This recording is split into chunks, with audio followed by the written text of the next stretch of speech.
Assalamualaikum warahmatullahi wabarakatuh. Perkenalkan, nama saya Amira Aurelia Salsabila dengan NIM F1S12202. Saya dari ruang R001 dengan dosen pengampu Pak Tri Suratno Eskom Mkom, pengantar sistem informasi. Jadi di video kali ini saya dari kelompok 7 akan membahas materi tentang sistem elektronik bisnis. Pertama adalah integrasi aplikasi perusahaan. Nah, menurut kalian bagaimana sih sebuah perusahaan itu menghubungkan beberapa dari sistem lintas fungsi perusahaan? Nah, benar banget nih, dengan menggunakan integrasi aplikasi perusahaan. Jadi ada software namanya integrasi aplikasi perusahaan atau Enterprise Application Integration atau EA. Digunakan oleh banyak perusahaan untuk menghubungkan aplikasi e-bisnis seperti CRM dan ERP. EA adalah proses pengintegrasian beberapa aplikasi yang dikembangkan secara independen yang memungkinkan menggunakan teknologi yang tidak kompatibel dan tetap ada dikelola secara mandiri. Software EA memungkinkan para pemakai membuat model berbagai proses bisnis yang dilibatkan dalam integrasi yang harus terjadi antar aplikasi bisnis. EA ini menyediakan middleware yang dimana melakukan konversi dan koordinasi data, komunikasi aplikasi, dan layanan pesan, serta akses ke berbagai interface aplikasi yang terlibat. Jadi, software EA dapat mengintegrasikan berbagai kelompok aplikasi perusahaan dengan memungkinkan mereka bertukar data sesuai dengan peraturan dari model aplikasi bisnis. Yang kedua adalah sistem pemrosesan transaksi atau Transaction Processing System (TPS), merupakan sistem informasi lintas fungsi yang memproses data dari terjadinya transaksi bisnis. Sistem pemrosesan transaksi memainkan peran penting nih dalam mendukung operasi perusahaan e-bisnis. Nah, transaksi yang dimaksud adalah berbagai kegiatan yang terjadi sebagai bagian dari aktivitas bisnis seperti penjualan, pembelian, penyimpanan, penarikan, pengembalian, dan pembayaran. Nah, kita akan melihat siklus pemrosesan transaksi. Yang pertama adalah entry data. Langkah pertama dari siklus dari pemrosesan transaksi adalah penangkapan data bisnis nih. Contohnya, data transaksi dapat dikumpulkan melalui terminal POS dengan menggunakan pemindai optik kode garis dan pembaca kartu kredit di toko-toko retail atau bisnis lainnya. Atau data transaksi dapat ditangkap melalui situs web e-commerce di internet. Yang kedua adalah pemrosesan transaksi. Sistem pemrosesan transaksi memproses data melalui dua cara nih. Yang pertama ada pemrosesan batch yang mengakumulasikan data transaksi sepanjang waktu dan diproses secara periodik. Yang kedua adalah pemrosesan real time, yang dimana memproses data segera setelah terjadinya transaksi. Yang ketiga adalah pemeliharaan database. Database sebuah organisasi harus dipelihara nih oleh sistem pemrosesan transaksinya agar mereka selalu benar dan baru. Oleh sebab itu, sistem pemrosesan transaksi memperbarui database perusahaan organisasi untuk mencerminkan berbagai perubahan hasil transaksi harian bisnis. Yang keempat adalah pembuatan dokumen dan laporan. Sistem pemrosesan transaksi menghasilkan berbagai dokumen dan laporan. Contohnya, dari dokumen transaksi meliputi pesanan, pembelian, cek gaji, tanda terima penjualan, faktur penjualan, dan laporan untuk pelanggan. Nah, laporan transaksi ini dapat berbentuk daftar transaksi seperti daftar pengajian, penggajian, atau laporan edit yang mendeskripsikan berbagai kesalahan yang dideteksi selama pemrosesan. Yang kelima adalah pemrosesan permintaan. Banyak sistem pemrosesan transaksi memungkinkan Anda untuk menggunakan internet, extranet, dan penjelajah web, atau bahasa permintaan manajemen database untuk membuat permintaan, serta menerima respon yang berkaitan dengan hasil aktivitas pemasok transaksi. Ini adalah gambar dari siklus pemrosesan transaksi. Sistem kerjasama perusahaan, Enterprise Collaboration System atau ECS, merupakan sistem lintas fungsi yang meningkatkan komunikasi, koordinasi, dan kerjasama antara anggota tim bisnis dan kelompok kerja. Jadi, tujuan dari sistem kerjasama perusahaan itu adalah bentuk memungkinkan kita bekerja sama secara lebih mudah dan efektif dengan membantu kita untuk berkomunikasi, yaitu berbagi informasi satu sama lain, ada berkoordinasi, yang dimana mengkoordinasikan usaha kegiatan individual kita dan menggunakan berbagai sumber daya bersama lainnya. Yang ketiga ada bekerja sama. Bekerja sama secara kooperatif dalam proyek dan penguasaan bersama. Bagian kedua, A. Sistem fungsional bisnis. Sistem fungsional bisnis yaitu berbagai jenis sistem informasi, termasuk pemrosesan transaksi, informasi manajemen, pendukung keputusan, dan lain-lain, yang mendukung berbagai fungsi bisnis seperti akuntansi, keuangan, pemasaran, manajemen operasi, dan manajemen sumber daya manusia. B. TI dalam bisnis. Sebagai praktisi bisnis, merupakan hal yang juga penting bahwa Anda itu memiliki pemahaman spesifik tentang bagaimana sistem informasi itu mempengaruhi fungsi bisnis tertentu. Memanfaatkan teknologi dalam melakukan proses bisnis akan membawa dampak yang sangat positif kepada perkembangan bisnis itu sendiri dan pelaku bisnisnya.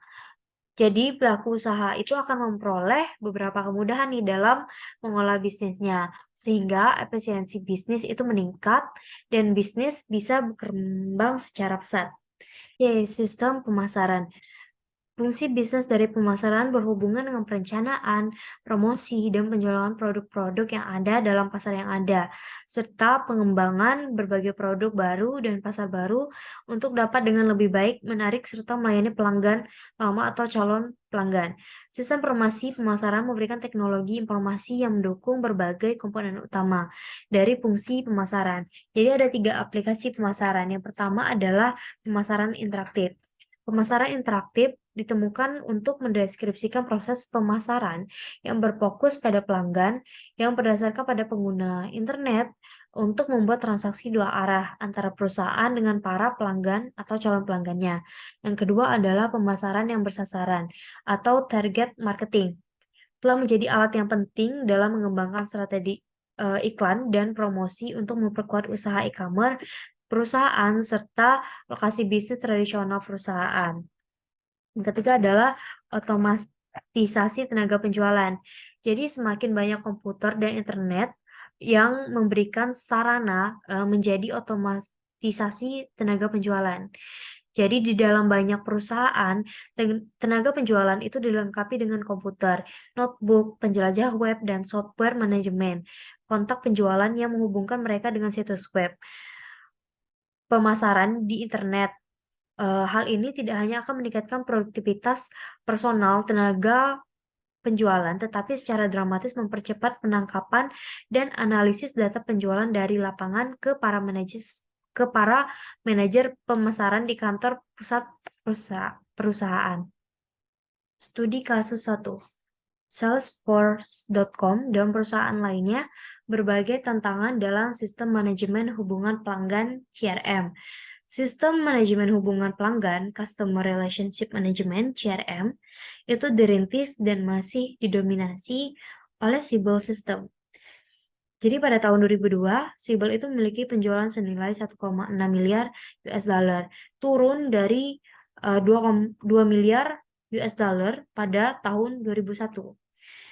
CRM ini, kata konsultan manajemen Michael Tracy, merupakan konsep yang paling terkenal, tetapi tidak banyak nih diimplementasikan selama 5 tahun belakangan ini. Bahkan firma penelitian Gartner itu memperkirakan bahwa 42% dari semua software CRM yang dijual itu bahkan tidak digunakan sama sekali. Benioff itu menjual layanan berbasis web sebagai penangkal berbagai masalah CRM. Biaya sistem dari Salesforce itu hanya berjumlah $65 per bulan per pemakaian. Siebel SEF dan para perintis CRM lainnya itu biasanya mengirimkan banyak konsultan untuk membuat sistem mereka menyala dan jalan. Salesforce.com itu menyediakan sistem yang sama, hampir dengan tanpa konsultan, karena perusahaan tersebut mengelola berbagai aplikasi di server web perusahaan itu sendiri. Nah, ketika versi yang baru keluar, setiap bersamaan untuk harga yang sama seperti sebelumnya. Perusahaan tersebut baru-baru ini mendapat pelajaran yang keras untuk mendapatkan kontrak pertamanya dengan 1.000 pemakai di SunGard Data System yang menyediakan pemulihan data dan produk TI lainnya untuk berbagai perusahaan layanan keuangan. Bettina Selusar, pemimpin SunGard Global Account, itu berkata bahwa dia itu dipersiapkan untuk tidak melanjutkan perjanjian kapan saja jika simulasi, demo, dan tampilan keamanan itu ternyata bakal meragukan.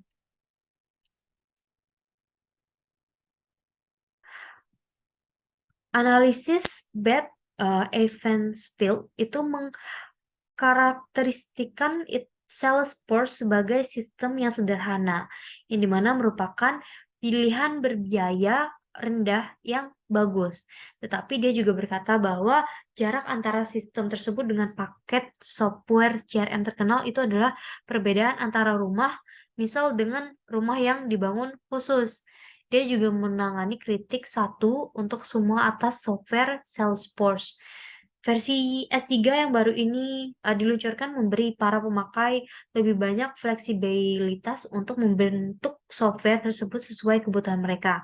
Selain itu, Salesforce telah memproduksi S-Port, sebuah rangkaian alat pengembangan aplikasi berbasis web yang memungkinkan para pemrogram di Departemen TI untuk mengintegrasikan secara lebih mudah di berbagai aplikasi perusahaan.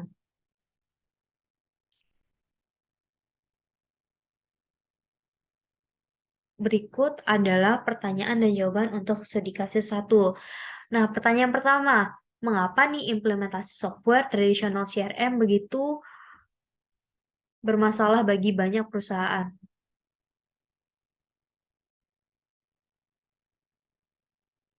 Saya akan menjawab pertanyaan dan jawaban yang ada di studi kasus 1. Pertanyaan yang pertama, mengapa implementasi software tradisional CRM begitu bermasalah bagi banyak perusahaan?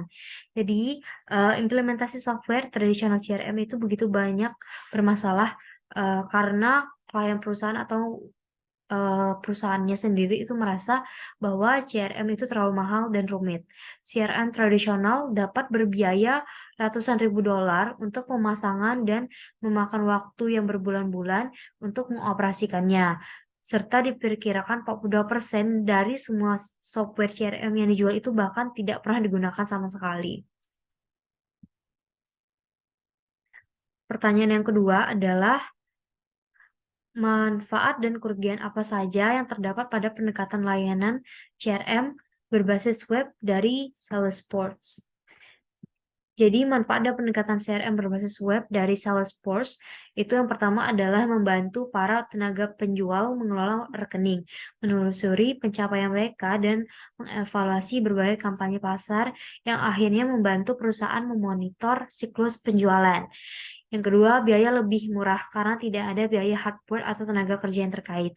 Yang ketiga, data pelanggan terlindungi karena Salesforce itu menggunakan sistem enkripsi dan keamanan tercanggih. Yang ketiga, yang keempat, berbagai aplikasi perusahaan dapat diintegrasikan secara lebih mudah. Yang kelima, pelanggan dari perusahaan maupun mitra software dapat menggunakan Salesforce untuk membangun aplikasi berbasis web mereka sendiri. Nah, kerugian dari pendekatan CRM berbasis web dari Salesforce itu tidak adanya pertemuan antara konsultan dengan pelanggan atau klien, hanya berkomunikasi secara virtual tentang layanan Salesforce.com, sehingga jika tidak ada ketidaksesuaian antara layanan yang diinginkan dengan hasil yang diperoleh, pelanggan atau klien itu tidak bisa komplain secara langsung. Saja eh, penjelasan dari video presentasi saya. Sekian, terima kasih. Wassalamualaikum warahmatullahi wabarakatuh.